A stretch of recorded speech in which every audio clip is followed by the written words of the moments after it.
ಎಲ್ರಿಗೂ ನಮಸ್ಕಾರ. ಉಪೇಂದ್ರ ಅವರು ನಿರ್ದೇಶನ ಮಾಡಿದಂಥ ಒಂದು ಸೂಪರ್ ಹಿಟ್ ಸಿನಿಮಾ ಉಪೇಂದ್ರ. ಆಗಿನ ಕಾಲದಲ್ಲಿ ತುಂಬ ದೊಡ್ಡ ಸಂಚಲನ ಮಾಡಿದಂಥ ಸಿನಿಮಾ. ಎಲ್ರಿಗೂ ಈ ಸಿನಿಮಾದ ಬಗ್ಗೆ ಗೊತ್ತು, ಎಲ್ರಿಗೂ ಈ ಹಾಡುಗಳ ಬಗ್ಗೆ ಗೊತ್ತು. ಇವತ್ತಿಗೂ ಸಿನಿಮಾ ನೋಡ್ತಿರ್ತೀರ, ಹಾಡು ಗುನುಗ್ತಾ ಇರ್ತೀರ. ಇದರಲ್ಲಿ ಒಂದು ಹಾಡು ಮಾತ್ರ ಬರೆಯೋದು ವಿ ಮನೋಹರ್ ಅವರು, ಮಿಕ್ಕಿದೆಲ್ಲ ಉಪೇಂದ್ರ ಅವರೇ ಬರೀತಾರೆ. ಹಾಡು ಹೇಗೆ ಹುಟ್ಟಿತು ಅಂತ ನಿಮ್ಗೆ ಹೇಳಬೇಕು. ನೋಡಿ, ಉಪೇಂದ್ರ ಅವರಿಗೆ ವಿ ಮನೋಹರ್ನ ಕಂಡ್ರೆ ತುಂಬ ಪ್ರೀತಿ, ತುಂಬ ಗೌರವ ಅಂತ ಗುರುಗಳ ಥರ ನೋಡ್ತಾರೆ ಅವ್ರು ಇವತ್ತಿಗೂ. ಅವರ ಒಂದು ನಿರ್ದೇಶನದ ಯಾವುದೇ ಸಿನಿಮಾ ಇರಲಿ, ಒಂದು ಹಾಡಂತೂ ಮನೋಹರ್ ಸರ್ ಬರೀಲೇಬೇಕು, ಒಂದು ಚಿಕ್ಕ ಪಾತ್ರ ಮಾಡಲೇಬೇಕು. ಹಾಗಾಗಿ ಎಲ್ಲ ಸಿನಿಮಾದಲ್ಲಿ ಪಾತ್ರ ಮಾಡಿಸ್ಕೊಬಂದರು. ಉಪೇಂದ್ರದಲ್ಲೂ ಕೂಡ ಮನೋಹರ್ ಸರ್ನ ಉಪ್ಪಿ ಸರ್ ಒಂದು ಪಾತ್ರ ಮಾಡಿಸಿದ್ದಾರೆ, ಆ ಪೂಜಾರಿ ಪಾತ್ರ. ನಿಮ್ಗೆ ಗೊತ್ತಿರ್ಬೋದು. ಇಲ್ಲಿ ಒಂದು ಹಾಡು ಬರೆಯೋಕ್ಕೋಸ್ಕರ ಉಪೇಂದ್ರ ಸರ್ ಗುರುಕಿರಣ್ ಅವ್ರ ಆಫೀಸಿಗೆ ಕರೀತಾರೆ ಮನೋಹರ್ ಸರ್ನ. ಆಗ ಗುರುಕಿರಣ್ ಅವರು ಕತ್ರಗುಪ್ಪೆಯಲ್ಲಿ ಒಂದು ಆಫೀಸ್ ಮಾಡ್ಕೊಂಡಿರ್ತಾರೆ, ಒಂದು ಸಣ್ಣ ಆಫೀಸ್ ಮಾಡ್ಕೊಂಡಿರ್ತಾರೆ. ಅಲ್ಲಿಗೆ ಮನೋಹರ್ ಸರ್ ಬರ್ತಾರೆ.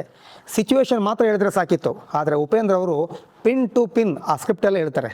ಉಪ್ಪಿ ಸರ್ ಸ್ಕ್ರಿಪ್ಟ್ನ ಅರ್ಥ ಮಾಡ್ಕೊಳ್ಳೋದು ಭಾರಿ ಕಷ್ಟ, ತುಂಬ ಕನ್ಫ್ಯೂಸು.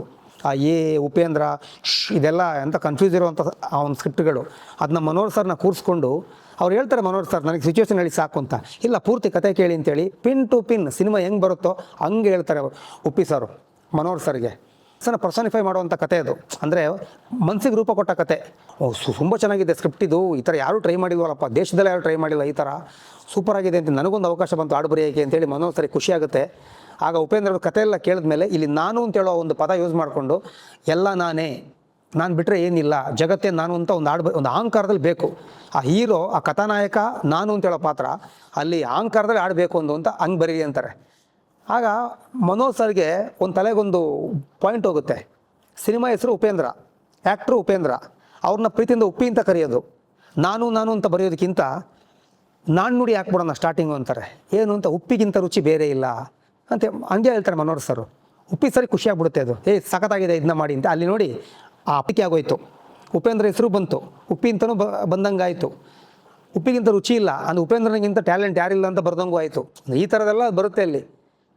ಆಗ ಮನೋಹರ್ ಸರ್ ಹಂಗೆ ಅದನ್ನ ಟ್ಯೂನ್ ಆಗಿರಲ್ಲ, ಇನ್ನು ಗುರುಕಿರಣ್ ನೋಡ್ತಾ ಕೂತಿರ್ತಾರೆ. ಬಟ್ ಮನೋಹರ್ ಸರ್ ಹಂಗೆ ಒಂದು ಪಾಠ ಹೇಳೋ ಥರ ಹೇಳ್ಬಿಡ್ತಾರೆ. ಉಪ್ಪಿಗಿಂತ ರುಚಿ ಬೇರೆ ಇಲ್ಲ, ಒಪ್ಪಿಕೊಂಡ್ರು ದೊಡ್ಡರಲ್ಲ, ಅಪ್ಪ ಅಮ್ಮ ನನಗೆ ಯಾರೂ ಇಲ್ಲ, ಇಲ್ಲಿ ನನಗೆ ನಾನೇ ಇಲ್ಲ ಅಂತ. ಆಗ ಉಪೇಂದ್ರ ಸರ್ಗೆ ತುಂಬ ಖುಷಿಯಾಗ್ಬಿಟ್ಟು ಇದಕ್ಕೆ ಟ್ಯೂನ್ ಹಾಕಿ ಗುರುಕಿರಣ್ ಅಂತಾರೆ. ಆಗ ಗುರುಕಿರಣ್ ಅವ್ರಿಗೂ ಒಂದು ಎನರ್ಜಿ, ಸಖತ್ತಾಗಿದೆ ಅಂತೇಳಿ ಟ್ಯೂನ್ ಹಾಕ್ತಾರೆ.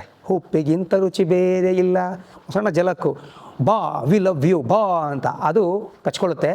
ಉಪ್ಪಿ ಸರ್ಗೆ ತುಂಬ ಖುಷಿಯಾಗ್ಬಿಡುತ್ತೆ. ಆಮೇಲೆ ಚರಣಗಳು ಅದ್ಭುತವಾಗಿ ಮನೋಹರ್ ಸರ್ ಬರೀತಾರೆ, ಅದನ್ನ ಉಪ್ಪಿ ಸರೇ ಆಡ್ತಾರೆ. ನನ್ನ ಆಸೆಗಳು 1000, ಈ ಭೂಮಿಯ ನನ್ನ ಕಾಲ್ಚೆಂಡು, ನನಗೆ ನಾನೇನೇ ಡೈಮಂಡು, ಆ ವೈರಿಗಳಿಗೆ ನಾ ಚೂರು ಚೆಂಡು, ಯಾರಿಗಾಗಲ್ಲ ನಾ ಬೆಂಡು. ಅಂದರೆ ನಾನು ಅಂತ ಬರಬೇಕಲ್ಲಿ ಆ ಕಥೆನೇ ಹೆಂಗಿದೆ ಅಂತ ಹೇಳುವಂಥ ಒಂದು ಸಿಚುವೇಶನ್. ಉಪ್ಪಿ ಸರ್ ಎಂಟ್ರಿದು, ನಾನು ಅನ್ನೋ ಒಂದು ಕ್ಯಾರೆಕ್ಟರ್ ಎಂಟ್ರಿ ಆಗೋ ಟೈಮ್ ಅದು ಹೆಂಗೆ ಬರ್ದಿದ್ದಾರೆ ನೋಡಿ ಮನೋಹರ್ ಸರ್, ಅದ್ಭುತವಾಗಿ ಬರೆದ್ರು. ಈ ಹಾಡು ಹೆಂಗೆ ಉಟ್ಕೋತು ಅಂತ ನಿಮಗೆ ಹೇಳಬೇಕಿತ್ತು. ಮನೋಹರ್ ಸರ್ನ ಕೇಳಿದೆ ನಾನು, ಗುರುಗಳ ಈ ಹಾಡು ಹೆಂಗೆ ಬರೆದ್ರಿ, ನೀವು ಎಲ್ಲಿ ಬರೆದ್ರಿ ಅಂತ. ಕತ್ರಗುಪ್ಪೆಯಲ್ಲಿ ಇದ್ದಂಥ ಒಂದು ಸ್ಟುಡಿಯೋ ಗುರುಕಿರಣ್, ಅಲ್ಲಿ ಉಟ್ಕೊಂಡಂಥ ಹಾಡೇ ಉಪ್ಪಿಗಿಂತ ರುಚಿ ಬೇರೆ ಇಲ್ಲ. ಆ ನುಡಿಗೆ ಒಂದು ಹಾಡು ಸೂಟ್ ಆಯಿತು. ಎಲ್ಲರ ಮನೆ ಟೇಪ್ ರೆಕಾರ್ಡ್ಲು ಆ ಹಾಡು ಓಡಿತಾವಾಗ. ಈಗಲೂ ಯೂಟ್ಯೂಬಲ್ಲಿ ಟಿ ವಿಗಳಲ್ಲಿ ಹಾಡು ಓಡ್ತಿರುತ್ತೆ, ಮೊಬೈಲ್ನಲ್ಲೂ ಕೇಳ್ತಿರ್ತೀರ. ಅದ್ಭುತ ಸಾಂಗು, ಉಪ್ಪಿ ಸರ್ ಹಾಡಿದ್ದು, ಮನೋಹರ್ ಸರ್ ಬರೆದಿದ್ದು, ಗುರುಕಿರಣ್ ಮ್ಯೂಸಿಕ್ ಮಾಡಿದ್ದು. ಓಕೆನಾ? ಮತ್ತೊಮ್ಮೆ ಉಪೇಂದ್ರ ಹಾಡುಗಳು ಕೇಳಿ ಎಂಜಾಯ್ ಮಾಡಿ. Thank you.